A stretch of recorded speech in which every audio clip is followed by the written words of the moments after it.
Salut.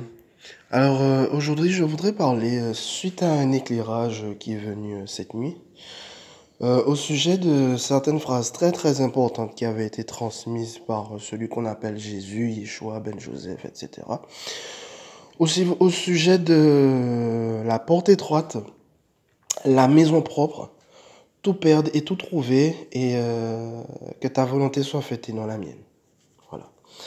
Alors de façon un petit peu imagée, je vais essayer de représenter ça. Voilà. Donc ici, on va dire que ça représente la conscience humaine et même au-delà de ça, le fonctionnement de ce monde. Mais spécifiquement là, le fonctionnement de ce monde au sein de la conscience de l'humain. Et donc la particularité de la conscience de la conscience humaine, c'est c'est que c'est une conscience duelle de séparation, de division, de peur, de souffrance, d'attente, de prédation, etc., etc., d'éphémère, d'ignorance. Et tout ça remplit son intérieur. Voilà. Les peurs, les croyances, les souffrances, ses pensées, etc., etc. Voilà. Donc tout ça, ça représente, on va dire, l'intérieur de l'humain. Voilà, qui est rempli à bord de, voilà, quoi. Dualité, division, intention, peur, souffrance, etc., lourdeur, ignorance, résistance, etc., etc., etc. Et on va dire que ceci représente, on va dire, l'amour, on va dire le cœur divin, l'amour divin, etc. Et ce que j'ai constaté, c'est qu'en fait, au sein de ce monde, et ça a été conçu comme ça, c'est qu'au sein du fonctionnement de l'humain, il y a un attachement viscéral envers tout ce qu'il y a dans son intérieur, c'est-à-dire un attachement viscéral envers tout son connu, ses croyances, ses perceptions, ses pensées, ses émotions, ses désirs, etc., etc.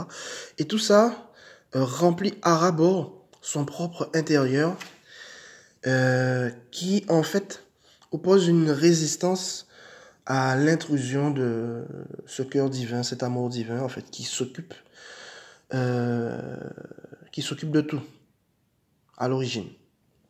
Voilà. Alors pourquoi est-ce que j'ai passé de parler de la parabole de la maison propre? C'est qu'en fait, on va dire cet assiette représente la maison. Et tout ça, ça représente en fait ce qui encombre la maison, comme une espèce de grenier qui est rempli à ras-bord. Et la particularité, c'est qu'en fait, tant que tout ça là, ça encombre la maison, ça fait que la maison ne peut pas être propre, entre guillemets, pour laisser passer cet amour divin, ce cœur divin, voilà. Hein.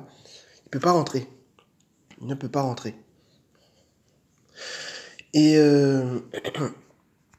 Et ça rejoint aussi l'autre parabole nommée tout perdre pour tout trouver, puisqu'en fait, justement, comme il y a un attachement viscéral avec ce que l'humain a en lui, son connu, ses intentions, etc., ben, il y a un attachement viscéral à tout ça qui fait qu'il y a un refus, une terreur viscérale de lâcher cela, de perdre entre guillemets cela, afin de pouvoir tout trouver de cet amour, de ce cœur divin qui est rempli à ras-bord, afin de pouvoir justement laisser la maison propre pour que ce cœur divin puisse retrouver toute sa place et ainsi s'occuper de tout à sa façon, rejoignant la phrase très importante qui avait été nommée Père, que ta volonté soit faite. Donc ça représente la volonté du Père à l'intérieur de soi et non la mienne, c'est-à-dire la volonté égotique, ombre, ténébreuse qui encombrait la maison.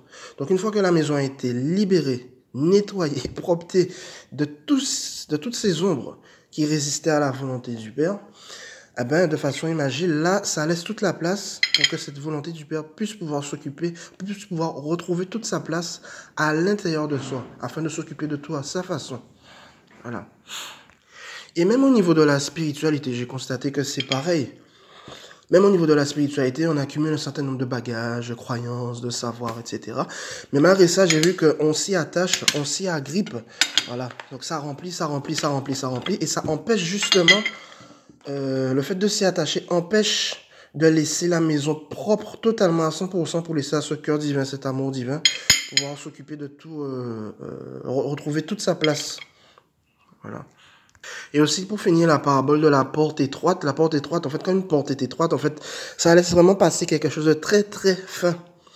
Et ce qui est en totale contradiction, justement, avec le fait que, voilà, quand l'humain, comme je le disais, dans son intérieur, est viscéralement agrippé à toutes sortes de choses qui font que tout ça, là, ça ne peut pas passer à travers la porte étroite. Et donc, il y a la nécessité, justement, de se dépouiller, de lâcher tout ce qui gêne ce passage de la porte étroite. Voilà. Donc tout cela pour dire que j'en suis arrivé à la conclusion. En fait, c'est un éclairage en plus qui est venu cette nuit. C'est qu'en fait, voilà quoi, c'est l'une des choses les plus difficiles au sein de la personnalité humaine, au sein de ce monde, qui est vraiment d'accepter de lâcher la totalité de son connu à 100%.